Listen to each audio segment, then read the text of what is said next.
రాబోయే రోజుల్లో ఖచ్చితంగా మేము మరింత మార్పులు తీసుకొస్తాం.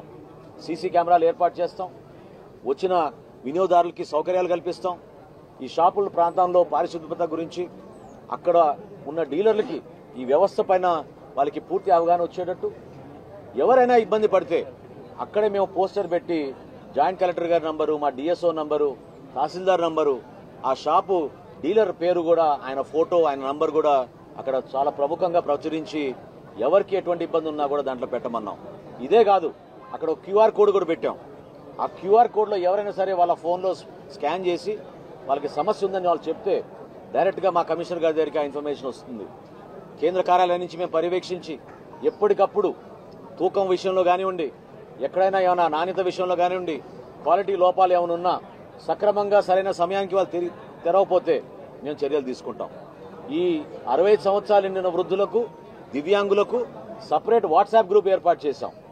డీలర్లు ఖచ్చితంగా అక్కడ వెళ్ళగానే, వాళ్ళ ఇంటికి వెళ్ళగానే ఒక ఫోటో తీసుకుని మా కేంద్ర కార్యాలయానికి పంపిణీ చేశామని చెప్పి వాళ్ళు పంపించాలి.